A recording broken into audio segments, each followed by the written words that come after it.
estamos de acuerdo con la inversión, queremos inversión que genere crecimiento, pero ese crecimiento, si genera aumentar las brechas, ya la población no lo va a consentir. Eso es fundamental. Y para eso, nosotros creemos de que las próximas inversiones que están previstas para nuestra región Moquegua solamente van a tener su licencia social en la medida que sean planteadas diferente como plantearon hace muchos años. Hace 30 años nosotros tenemos una explotación minera en nuestra región, que es el yacimiento de Cuajone. Cuando uno le habla al agricultor, al ciudadano común, asocia minería a falta de agua, porque para la explotación de Cuajone se tomó el río Torata, uno de los 3 ríos de Moquegua. Hace 30 años, ¿no? No había leyes ambientales, no había todos los conceptos modernos. Cuando se comenzó a explotar esta minería se llegó hasta la fundición de hilo.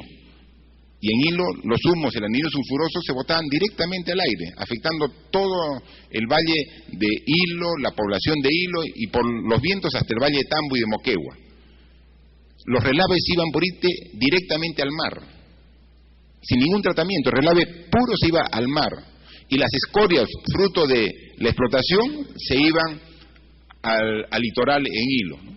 Entonces, cuando alguien le dice, hay otro nuevo proyecto minero para Moquegua, entonces, menos agua, contaminación, entonces hay un rechazo y una duda real de la población. ¿Cómo cambiamos eso? Con un cambio de actitud de la minera, con un cambio de actitud del Estado, que el ciudadano sienta que el Estado, a través del gobierno regional, a través del gobierno nacional, lo va a respaldar y lo va a proteger. Mientras no existe esa confianza, vamos a seguir con estos problemas. Mientras que no disminuyamos la brecha que hemos mostrado, va a haber desconfianza y va a haber oposición a estos grandes proyectos. La siguiente, por favor. ¿Y qué estamos haciendo en Moquegua? Porque eso es el diagnóstico, ¿no? Estamos trabajando en ese sentido, quizás sabemos la teoría, pero no hemos pasado de la teoría a la práctica. Estamos recién un año de gestión, ¿no? Y estamos sabiendo que el agua es un factor vital para el desarrollo de toda la actividad del ser humano. Tenemos prioridad de hacer 3 grandes represamientos, ¿no? Uno, un represamiento que es netamente para la parte altoandina, lo estamos haciendo con inversión exclusiva del gobierno regional, la represa de Chirimayune, ya tiene un 60% de ejecución de esta obra. Luego tenemos una represa que es fundamental y que va a marcar un hito, porque tenemos el empeño de ejecutarla uniéndonos a 2 regiones.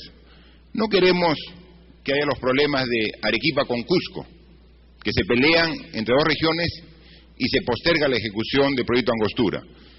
Nosotros hemos encontrado un problema entre Arequipa y Moquegua, por el uso de los recursos hídricos del Valle de Tambo. Y para eso hemos encargado a la Autoridad Nacional del Agua, para que, como autoridades del sector, haga un estudio hidrológico de la cuenca del Tambo. Nosotros sabemos de que ese río pierde más de 400 millones de metros cúbicos todos los años en el mar. Entonces, nos hemos reunido con el presidente regional de Arequipa. Le digo, ¿nos peleamos por el agua o hacemos un estudio y racionalmente la compartimos para el beneficio de ambos pueblos? Entonces hemos encargado el estudio a la Autoridad Nacional del Agua y con la idea de que hacer un represamiento, que está planteado el represamiento de Paltiture, para beneficiar a ambas regiones. Entonces, que el agua no sea un motivo de pelea, que sea al contrario, que sea un motivo de un trabajo en equipo entre 2 regiones. Así lo hemos planteado y estamos llevando, y estoy seguro que vamos a tener un buen resultado entre Moquegua y Arequipa para un uso racional de recursos hídricos. Y otro represamiento, un represamiento Humalso que va a dar más agua para la población de Moquegua e Hilo. Y esto lo hemos dicho a la empresa minera, que trabaja 30 años en la región, que sea a su costo, ¿no? Que sea su costo como una retribución por los 30 años que usa agua para sus operaciones, ¿no? Está analizando y no dudamos que si tiene los nuevos conceptos de responsabilidad social, la empresa minera de la región va a tener que asumir esa inversión. Es decir, los 3 niveles del Estado, la empresa privada aportando al desarrollo regional. Y hemos también priorizado la integración de la provincia más pobre de Moquegua hacia nuestra región, pero también hacia las regiones vecinas, ¿no? Que esté articulado con Puno, con Arequipa y con propio Moquegua. Si va a tener vías de comunicación, va a tener acceso a los mercados para sus productos agrícolas, va a ser mucho más fácil que lleguen los profesores, los médicos a sus centros de salud y vamos a mejorar el nivel de vida. Y para eso estamos y hemos dado instrucciones muy concretas y precisas a los funcionarios de salud y educación para lograr mejorar y buscar la equidad en el tema de salud y educación en la región Moquegua. La siguiente, por favor. Hace una semana salieron estos resultados a nivel nacional por parte de la ministra Patricia Salas, de Educación, donde muestra que Moquegua ocupa el primer lugar a nivel nacional en la evaluación censal, ¿no? Con todos los problemas que tenemos, con las brechas que hemos mostrado, le hemos dado la máxima prioridad al tema educativo y hemos tenido el mayor crecimiento de educación en el año 2011 entre las 24 regiones del Perú.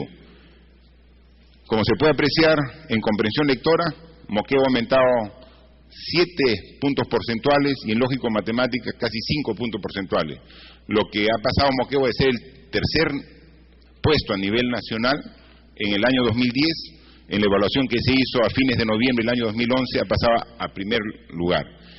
Creemos sinceramente que la mejor forma de inclusión social es mediante la educación.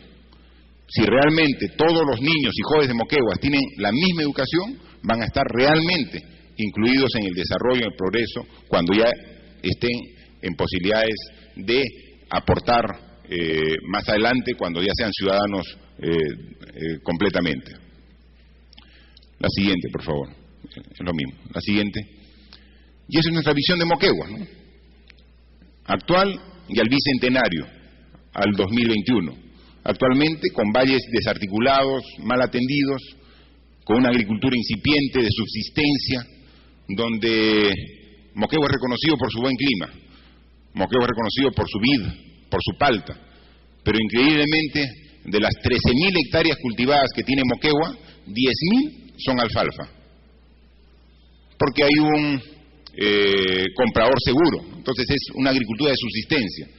Tenemos solamente 400 hectáreas de vid, tenemos solamente 600 hectáreas de palta y tenemos 10.000 hectáreas de alfalfa. Tenemos que buscar la reconversión, es un proceso gradual.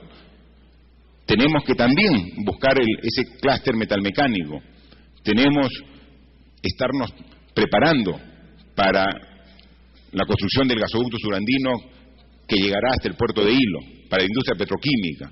Realmente, si cambiamos el aparato productivo de nuestra región, si cambiamos los niveles de los desempeños en educación, si atendemos la salud, yo estoy seguro que las condiciones están dadas. Moquegua y el Perú tiene todas las condiciones para ser un país desarrollado, un país con equidad, un país con futuro.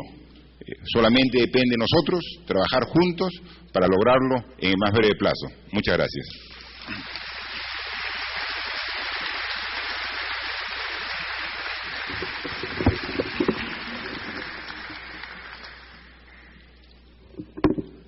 Agradecemos la exposición del licenciado Martín Vizcarra, presidente del Gobierno Regional de Moquegua. A continuación vamos a desarrollar el tema Ordenamiento Territorial para la Gestión Integrada del Territorio. Este tema va a ser abordado por el señor Viceministro de Desarrollo Estratégico de Recursos Naturales del Ministerio del Ambiente, el señor Gabriel Quijandría Acosta.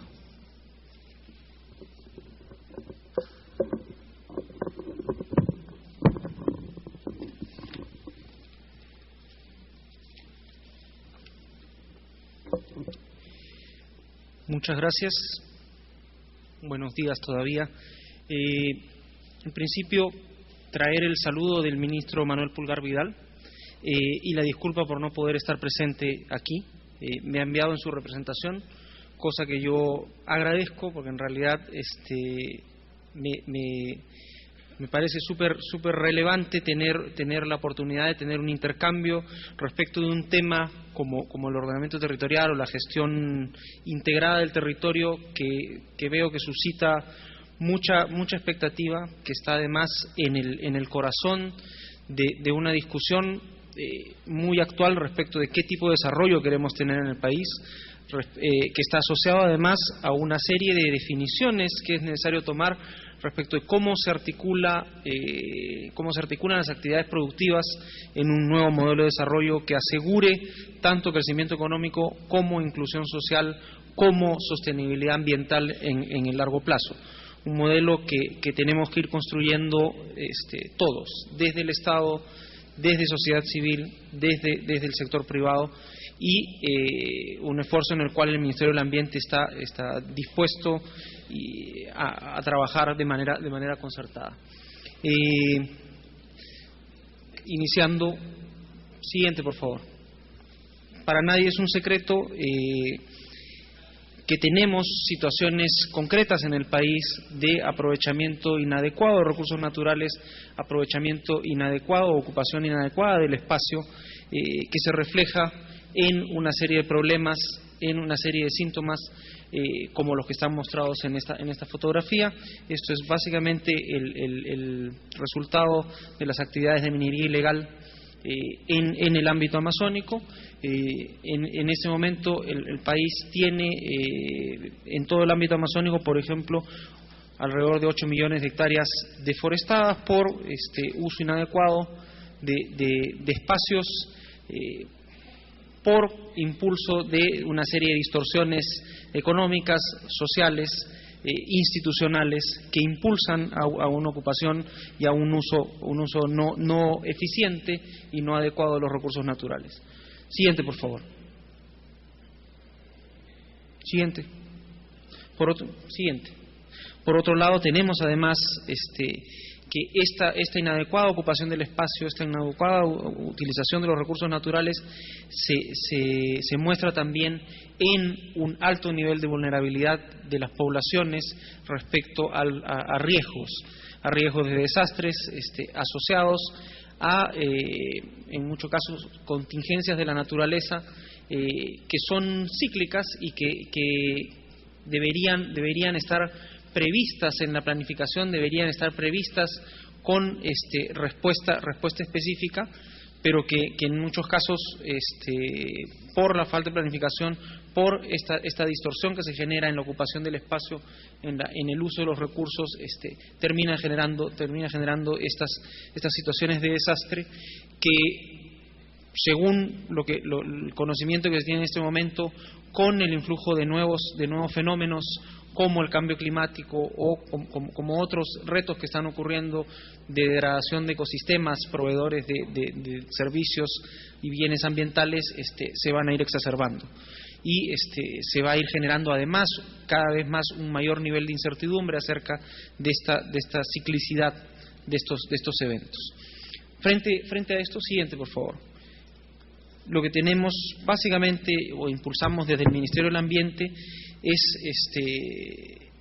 el análisis de este escenario, ¿no?, en el cual reconocemos la existencia de limitaciones para implementar políticas y mecanismos existentes asociados al ordenamiento territorial. Finalmente, el ordenamiento territorial es la forma en la cual se espacializan las políticas públicas. O sea, un ordenamiento territorial, una gestión adecuada del territorio debería pasar en primera instancia por alinear todas las políticas públicas en la misma dirección. Lo que tenemos en muchos casos es que las políticas no responden a la misma lógica, las políticas están contrapuestas unas con otras, buscan objetivos distintos. El tema inicial es cómo hacer para alinearlas todas y después ponerlas sobre el territorio, desplegarlas sobre el territorio. En segunda instancia, hay una evidencia clara de deficiencia y falta de capacidades a nivel de los sectores del gobierno nacional, de los gobiernos regionales, de los gobiernos locales, para incorporar la perspectiva de ordenamiento territorial, la perspectiva de gestión de riesgo y manejar instrumentos que permitan incorporar estos temas en su planificación y en su actividad cotidiana, en su gestión cotidiana. Acá hay una serie de síntomas en los cuales no voy a entrar en detalle. Siguiente, por favor. ¿Cuáles son los efectos de esta situación reconocida a nivel del territorio? tenemos alteraciones y cambios en las dinámicas naturales de los ecosistemas y los servicios ambientales, que son la base proveedora de la actividad económica, de la actividad y de la subsistencia humana, en muchos casos asociado a medios de vida que son indispensables para asegurar la subsistencia. Estamos hablando del agua, estamos hablando del ciclo climático, estamos hablando también de los recursos naturales que son aprovechados, tanto los renovables como aquellos no renovables, obviamente provenientes de un proceso de temporalidad más larga, pero también asociados a estos ecosistemas. Una reducción de la disponibilidad de recursos naturales vinculada a todos estos procesos de degradación y de ocupación no planificada, y una inadecuada ocupación del territorio. Son básicamente las formas en las cuales, o los efectos en los cuales a nivel del territorio se ve estas deficiencias que reconocemos en el país. Siguiente, por favor. A nivel económico tenemos externalidades negativas que se expresan a través de transferencias por pérdidas, por ejemplo, por desastres naturales, por situaciones de distorsiones de mercado que hacen que